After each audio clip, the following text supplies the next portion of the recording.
A Meyer Variation by Not Murphy. Chapter 31. All for Want of a Nail. Celestia lay asleep.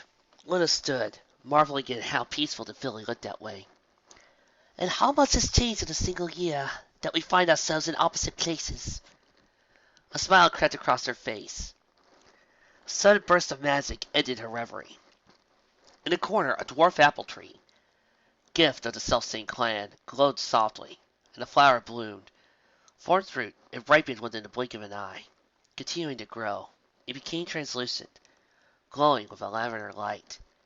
A moment later, it burst in a flash of light, depositing a unicorn of similar hue upon the floor. The Night Princess didn't bat an eyelash. "What news, Twilight Sparkle?" Twilight skipped a curtsy. "We defeated Discord in..." She produced a glass flask from her saddlebags. "This was all we were able to retrieve of whatever he stole for Celestia." The level of luminous sand within did seem less than what had last Luna beheld it. "I'm so sorry. It was broken when we found it. We have dispelled any regaining of any of Celestia's stolen time. You have done us a great favor in retrieving even this much. I thank you, as sister, as a ruler, and as a citizen of the world." The unicorn bent her head nearly to the floor before accepting the file. Well, if you say so, Your Majesty. For such formality ill suits the circumstances, Twilight. I entreat you, call me Luna. Oh yeah, sorry. The unicorn ran a hoof through the back of her mane. How are you going to... The flask enveloped in a field of shimmering blue energy, uncorked and inverted itself. Its contents dumped unceremoniously onto the sleeping filly. The sand fizzled with pastel light on contact with the unicorn, dazzling a breeze. Celestia sneezed once, otherwise undisturbed. "Oh," Twilight managed. "So, that's it? Further recovery will take time." Ponyville pulled itself back together. Overhead, the weather team reigned, tracking down the few remaining clouds, and posting what weather they could from Everfree. The rain would be sparse, but sufficient. In Town Square, 82 tents had been pitched to provide hospital shelter staff. Diane and any of the other ponies with relief training cared for those suffering from shock. Rarity insisted on helping, despite looking as though she could follow her over herself at any given moment. We also got a bunch of psychiatrists. Why? Because this is not pony POV, so there are psychiatrists. Further afield, ponies of all ages searched for any pony who had become disoriented or lost in the bedlam. Rainbow Dash and Jackie monitored the Cutie Mark Chronicles, whose extensive experience with becoming lost, disoriented, and trapped afforded them insight about where to look. They were pulling up a colt who had fallen into a dry well. Sweetie's heart sank as she noticed her orange friend's eyes on her. The unicorn tried to gesture for the Pegasus to remain silent. But Scootaloo either didn't notice or didn't understand the gesture. "Well, congratulations, sweetie," the purple-maned filly chirped, pointing. "You got your cutie mark!" It was impossible to deny it, but the mark was plain as day. "It looks like a bunch of notes all strung together," inside a kite shield, representing herself as a guardian / knight. Applebloom chimed in, grinning fit to burst. "It's a bell cord, a kind of musical harmony," Sweetie muttered. Rainbow Dash frowned, catching the filly's expression and tone. "Hey kid, are you alright? You sound kinda down for a filly who just reached a major development in her life." Dash ignored the fish-eye stare Jackie was giving her. "I don't want it," the unicorn whispered. She might as well have screamed. Every pony stopped what they were doing to stare. "What?" squeaked Scootaloo. "Why wouldn't you want your cutie mark? What have we been doing all this time and not..." "We've been having fun, going on adventures, been being friends. That's what we did." Tears threatened for the musical marked filly. And now it's all over. How can I be a crusader for something I've already got?" She didn't understand how the two of them couldn't see this as an ending, as a tragedy. They were supposed to all get their marks at the same time. One for all, and all for their cutie marks. "Now, this is plum local, sweetie. We just made twists an hour, remember?" Applebloom huffed. But Sweet stumbled, loathing that logic and lead to deception. Yours Philly frowned. You're not trying to ditch out on us, are you? You're not afraid of us, right? Well, what? No! That's the opposite of what I meant. The two clung to her with desperate affection. Jackie herded the onlookers away to give the three some privacy, even dragging Rainbow by the scruff of her neck until Pegasus got her idea. Hiding behind the shrubbery to watch, Rainbow chuckled awkwardly. Kids. Trying to hide their darkest fears and making things out to be worse than they are, huh? She rubbed the back of her neck. Jackie winced. Oh, yeah, assuming that if they disappoint folk, they'll be rejected out of hoof. Or they never really had bones in the first place. Dash turned her head. I think I need to tell you and the rest. The Earth Mare shuts to Pegasus, pointing. Scootaloo broke the hug first, having a low tolerance for mussiness. Just so we're clear, I still expect you to help us get our cutie marks too, she grinned. Apple snapped her tail to Pegasus. Well, see, Mike, decisively, is that we will be your friends, whether you got a cutie mark or not. Scootaloo sniffed. Well, of course I meant that. It goes without saying. Well, if it went without saying, then you'll be used to telepathically. Bloom rolled her eyes. That's just dumb. The town isn't wired for that. Small Pegasus gestured generally toward Ponyville. Well, that's got nothing to do with it. Yellow Philly was nonplussed. Sure they do. You can't have a telephone without wires. It's like a law or something. Telephone? Now I'm talking about socket pairs. Girls. Sleep out right to interject. Don't be stupid. Those aren't real, said the flying orange Pegasus Philly that wants to get a butt mark that represents her special talent that makes her special in a world where unicorns use magic to lift up rocks and various other objects, while the Pegasi control the weather, all the while underneath the reign of the benevolent sun god who raises the sun in the morning while her sister lowers the moon at night, all the while watching out for a princess who rules a crystalline empire that was formerly under the dictatorship of a smoky demon, just after you guys stopped the Chaos God.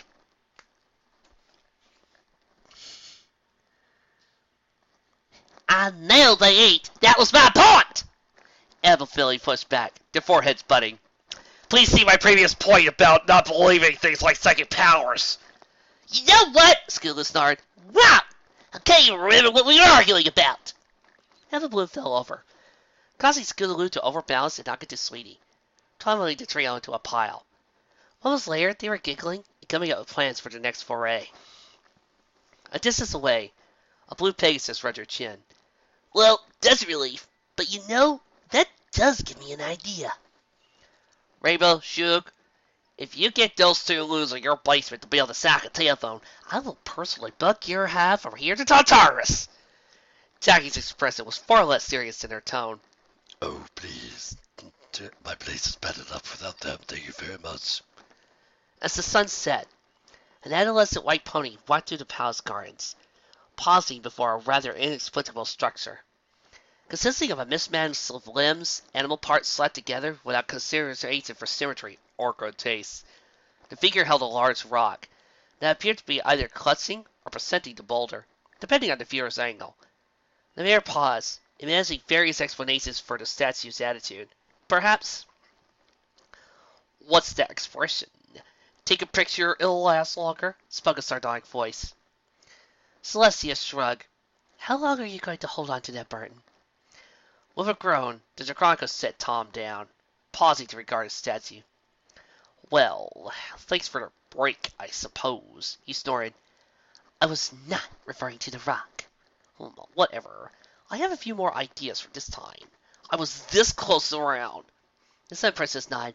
You have plenty of time to consider it. This universe is going to run its course before you get another chance. Discord giggled. They, by which I mean I, say you have no sense of humor. Discord, the point of this exercise is not for you to find some winning combination. There isn't one. Well, that's what you say. The serpentine aberration crossed his forelimbs. We have done this countless of times, and you lose every time. Yalgor stalked forward. Well, you always stack the deck against me. He sulked. The pale pony princess blew raspberry. It isn't stacking. Friendship is simply stronger than you are. In any world where my little ponies exist, they will overcome you. Whether it takes them 22 minutes or 1,000 years, you never win in the end. The Alcorn sighed. And I've grown tired of waiting for you to see the point on your own. The stare at disarming mulled this over. So, you're saying that I have to watch the entire course of this universe before I get another chance? He quirked an eyebrow. Really? Celestia shook her head. You have only been a prisoner of your own inability to adapt. Oh, okay, I'm ready to change. Discord stood, looking expectant. The Day Princess put a hoof over her face. Discord, even if I believed you, that isn't how it works. Oh, but isn't it, Sally? Isn't it, though? The Alcorn remained unconvinced. The Dracago sighed. Whatever. I don't even care anymore. The ethereal Draconicus ran a claw through his beard. Wait, we made a bet, didn't we? A hint of a smile surfaced on his long face. Celestia faked a look of surprise. By facts, I almost think we did. She let him have the moment. A snap of talons, and a country of confection consisting of marzipan, meringue, mousse, dainty donuts, and ephemeral eclairs. Looks tasty enough, but why put yourself at extra risk for a snack? Well, I have a feeling it won't be created this time around. The white mare looked at the colossal confection over. It is a paradox. The mare who crafts it is also the one who guarantees I get nothing but a taste. Discord rolled his eyes. I suppose we all have our trials. You've got what you wanted. So, I take it this is goodbye. Oh no. Luna was willing to try something a little different. This world already being a minor variation. Roll credits! The spirit chaos started. Did you just wait? What do you mean, something different?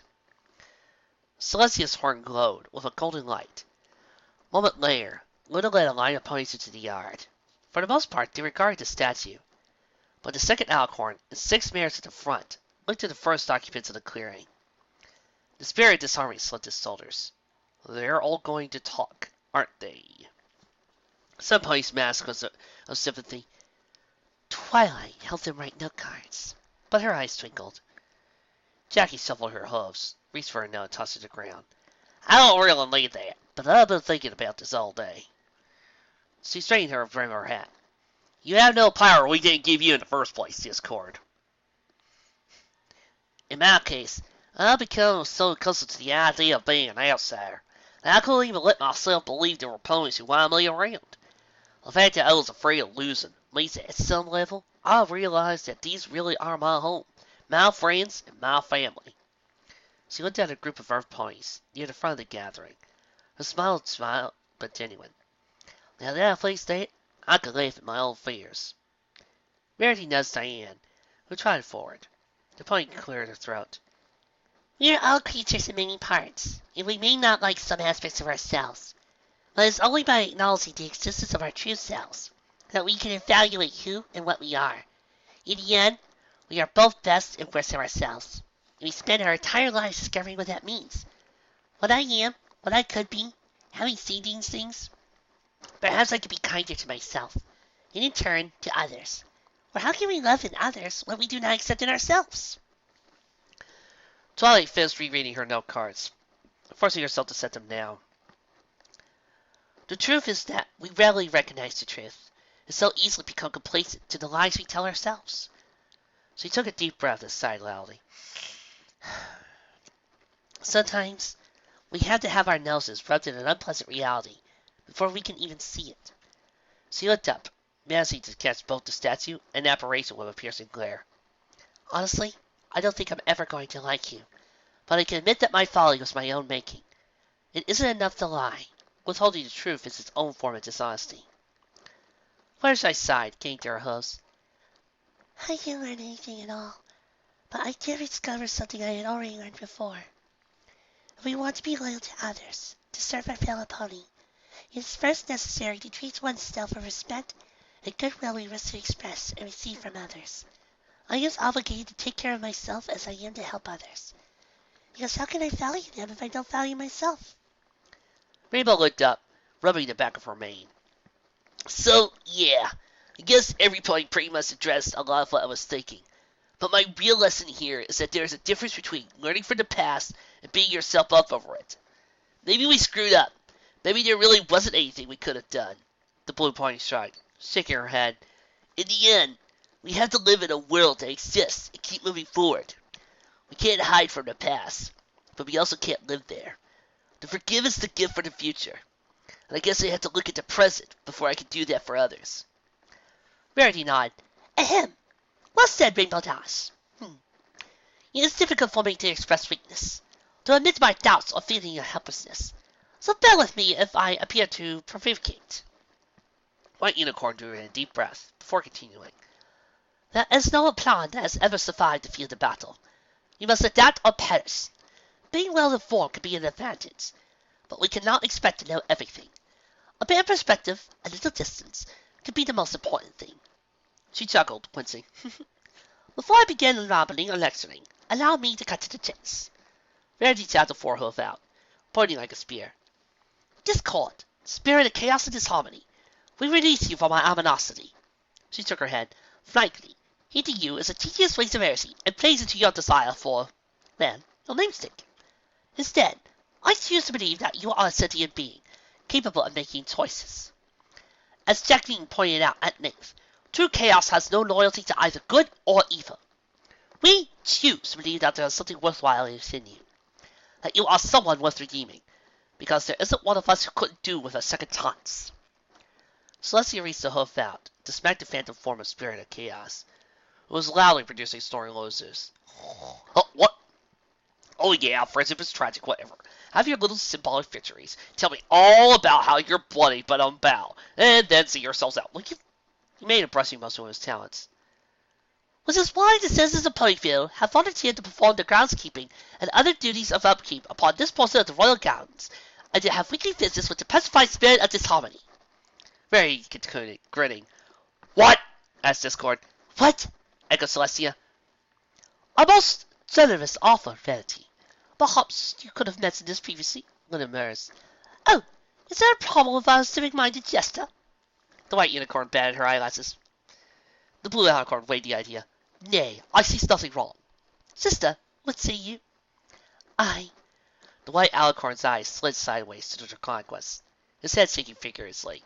She grinned from ear to ear. Sounds like a fine plan. A very generous nature. Splendid! Now we only have one more thing to do today, which I most certainly did discuss previously. Oh, I remember. Some Princess grunted in anticipation. Luna examined one of the large particular blocks the ponies was possessing. These produce sound. Raymond Dash finished passing out the microphones and nodded. You'll see. She grinned, a twinkle in her eyes.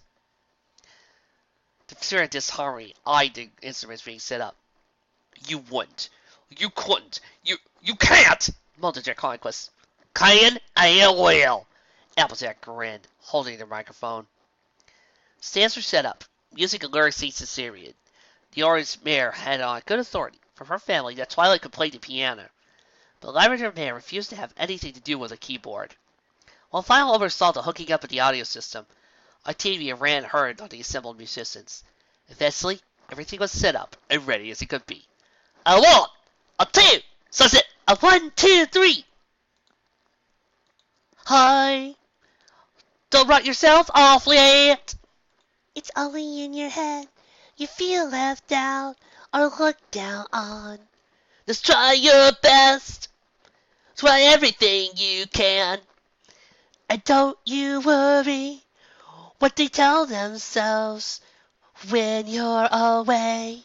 It does take some time, a little man, you're in the middle of the ride. Everything will be fine, alright. Everything will be alright, alright. Hey, you know they're all the same. You know you're doing better on your own. On your own. So don't bow in. Live right now.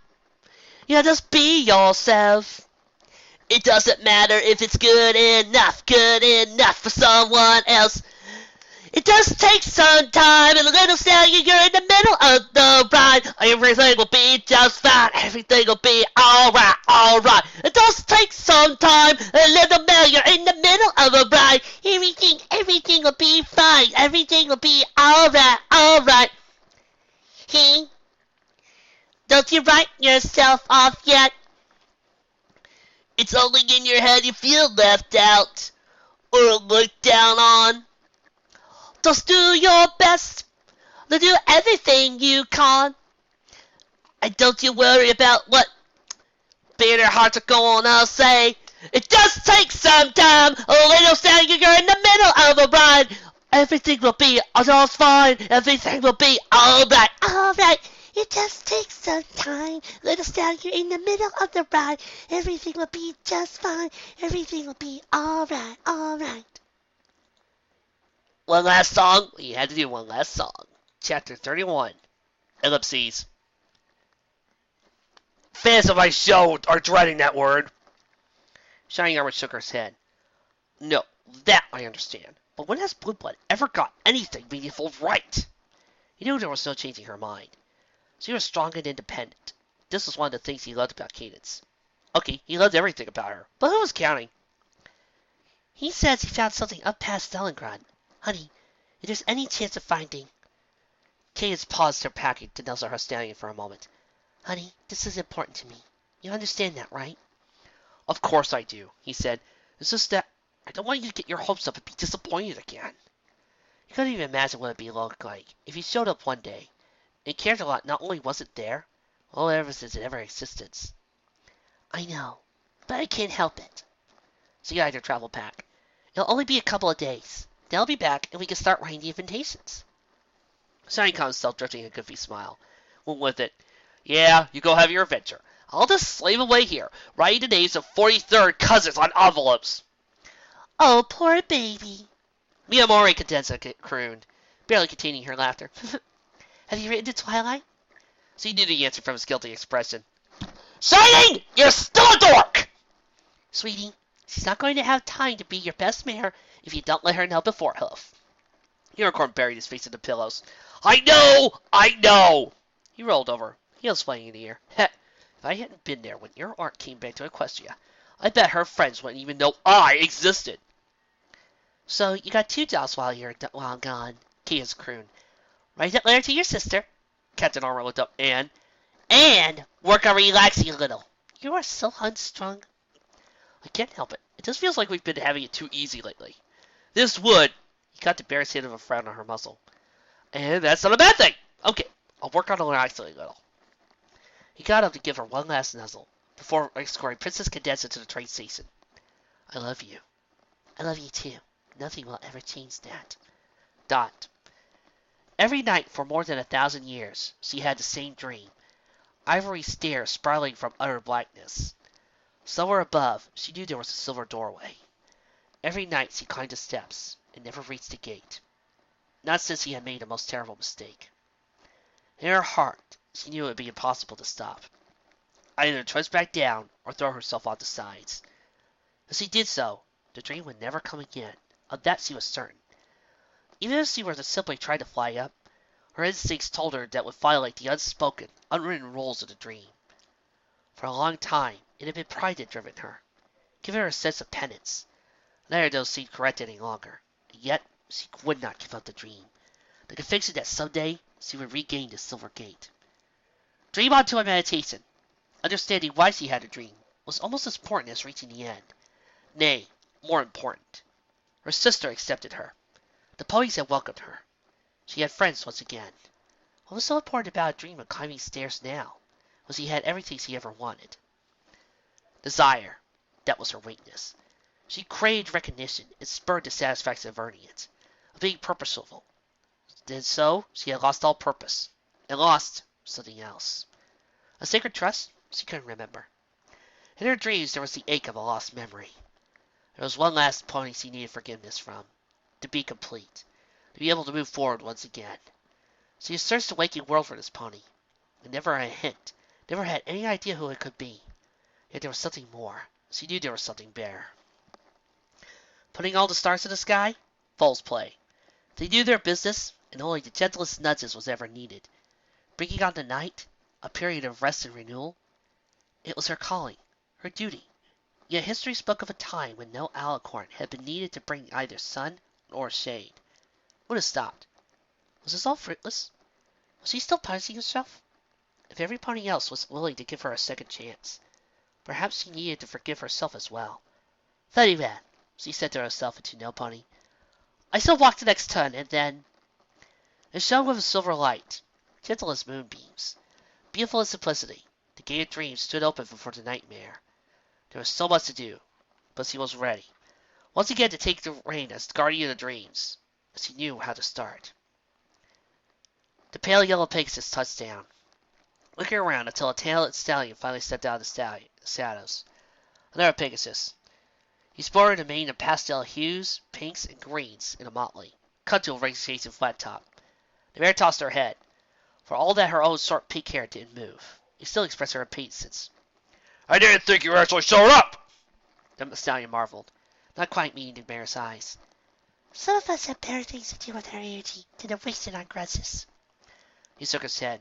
Sun and moon, you are still such a fire. Because you said you had something important to tell me, Cat. Random. There are those who don't want you and your friends to succeed. Yeah, I'm aware of that.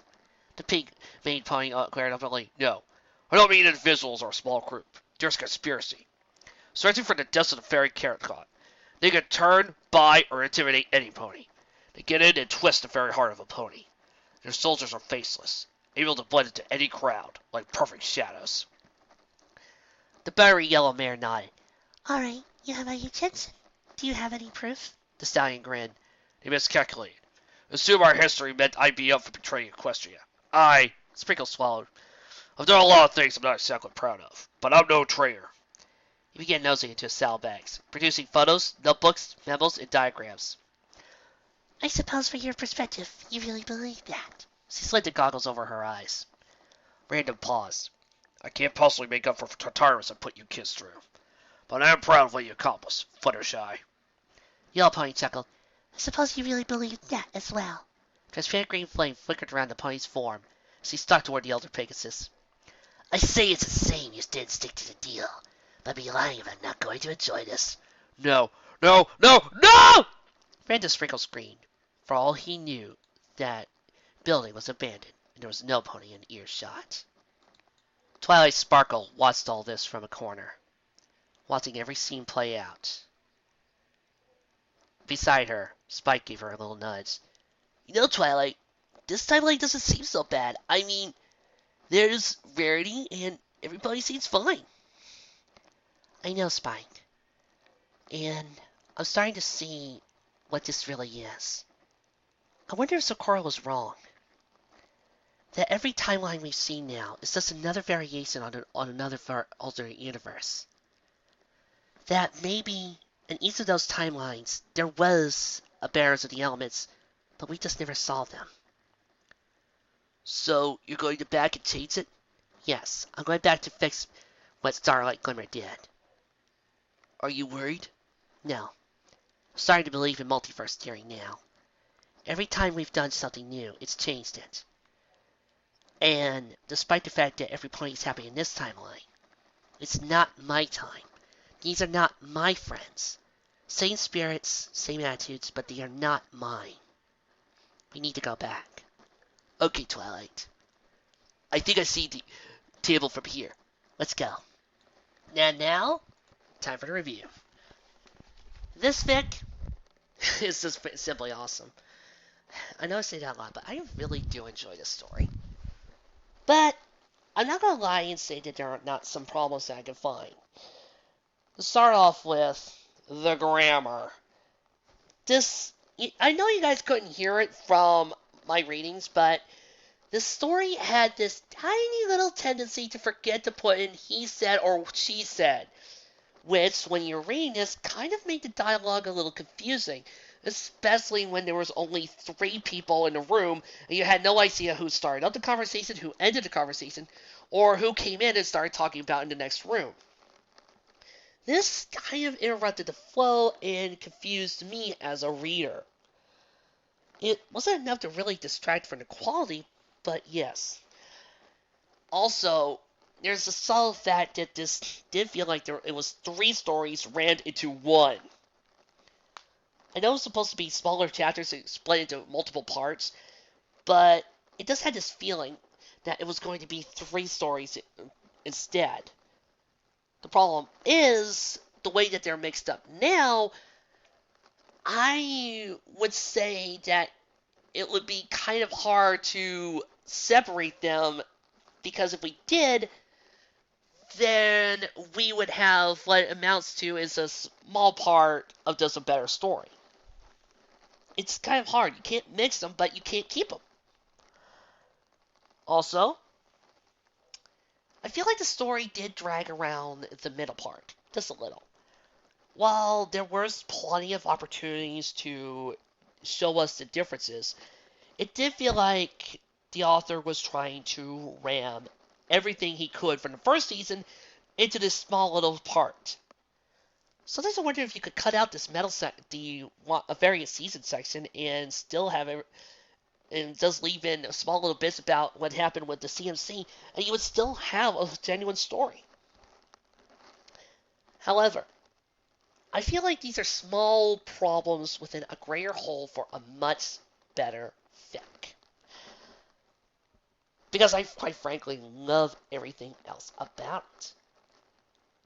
I love how this really went into just how one tiny little difference, i.e. the nail or the lack of a rainboom, led to such huge changes to everybody's destinies, but not essentially their personalities. And while I'll be getting to that in a sec, the way that the story does flow works really well, and it really creates a sense of connection to everything we have seen. Much like how Book of Harmony last year was able to take everything we know about the seasons and mix them into a very good whole, so did this story. It took everything we've learned and mixed it into one big piece. Granted, it doesn't do it as well as Book of Harmony, but it still manages to mix it and turn it into a grand and glorious story. The OCs were fun, and I do like the surprising use of the Doctor. However, if I may make one small mention here, I do feel like the Doctor's sudden appearance at one part of the story where he randomly showed up as the Pegasus form would have done a lot better as backstory for the chapter where we see Rarity's greatest plan. That would have worked just as well and probably would have made it better.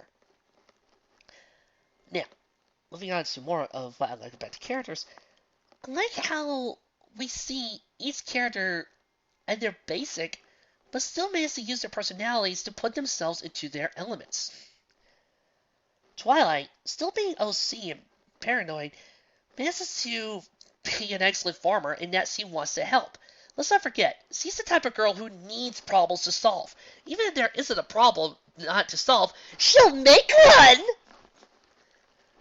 Still have to illustrate what she wants to do. She wants to change things and she wants to fix things. Farming allows her to do this.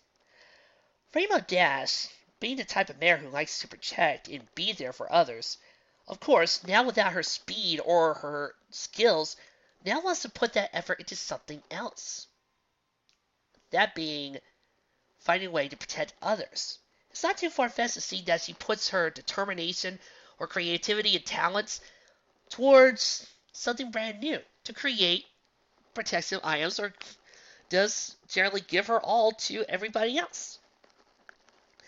Applejack, well, we see that she likes to put everything on herself in the show. However, you take that away from her, you're left with a mare who genuinely likes to, well, kind of be adventurous, even though she likes to be at home. She likes, traveling, and she likes seeing the world. we see more of her personality as she is. A hardworking mare, no matter where she is. Pinkie Pie, now without her insanity. Okay, not completely. I do like the fact that it somehow messes the other universes. Which is another point I'd like to bring up. Pinkie Pie now has to deal with her ability to like and be friendly towards others. This teaches her from being a silly little pony to being kind. Much like how Fluttershy's desire to help now turns her from being a cool, kind, soft-spoken mare to loyalty personified.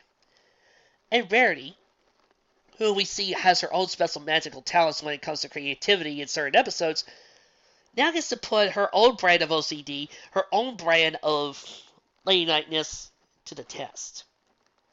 This is especially true in the Nightmare Moon section, wherein, unlike treating Nightmare Moon like a scholar would, like somebody with book smarts, like Twilight did, or treating her like a monster to fight, Rarity went at it like only Rarity could. Like a lady. Like nobility. Oh, I'm sorry, my dear mare, but you see, we have a little problem. Rather than, I'm going to stop you. I have to. And I have to save Equestria. Hers is more like a nobleman coming in to greet themselves, coming in to introduce themselves to the villain. All in all, these bring out some excellent points together, creating a still excellent whole, and making sure that their elements each shine brightly. Kind of makes me wonder what Equestria Girls would be like with Rarity. Actually, it also with this version of Rarity, also makes me wonder what this version of Rarity would deal with Magical Mystery Cure. Or Lord T-Rex. I would love to see those stories. Which brings me to something in the midterm I want to point out when I'm talking about variant season. I do like the fact that this universe does acknowledge itself as this tiny little variation. This tiny little slight step. It's an alternate universe. Which, as we all know, this is what it is. It's what every fanfic we ever write is going to be. No matter how much we want certain stories to become canon, why can't anybody like my Flutterdash besides me? Sorry. The variant season, though I still feel like you could probably skip it, did offer some small insights into each of the ponies' lives, especially the Grand Gala, with each of the ponies interpreting the episodes in their own way. But I really did like how it picks itself up with Discord. Discord being an excellent character and making variations on his own tricks. Which makes me think that a part of this story also has a tiny little bit of answering questions that certain reviewers have asked throughout it all. It starts off small within the Nightmare Moon arc, with just the simple, what if the main six went on an alternate path, what would Luna do? Boom, answer simple, Luna would manipulate the events to continue her other tests. Very simple. But then it explodes in Discord's world. Because I have seen my fair share of reviews when it comes to Return of Harmony, and I have seen some of these questions asked. Like, why doesn't Celestia just send Royal Guards along with the main six? Very simple. They are not trained to handle the big giant monster of chaos. They would just be a distraction. They would just have their weapons turned into silly string or candy canes. Because what good are soldiers against a guy who can freaking manipulate reality? Isn't that like sending soldiers against Sauron? No! I'm a giant eyeball. That's the master of all. Die. Isn't that like sending a horde of normal policemen against, I don't know, Tar Pit? Charge! Yeah. The word is mass genocide! Look it up! Second, oh, what if Twilight figured out the whole entire riddle? Discord would just pop up at the Treeberry and continue his game there. Oh, what if some of them actually managed to avoid their test? Discord would just find a new way to manipulate them. He would just change the game. I do like that because this feels like a take that against certain writers who messed this up. I'm not going to say who, but I've read some stories. Some really bad stories that try this crap. I also enjoyed the fact that the music did have lyrics and was expertly put in. Especially the whole special karaoke chapter that I did. That was fun. But I also like how, at the very end, we see Rarity pull off a Santos roulette that Twilight Sparkle herself would be proud of, easily manipulating and changing the events to match her.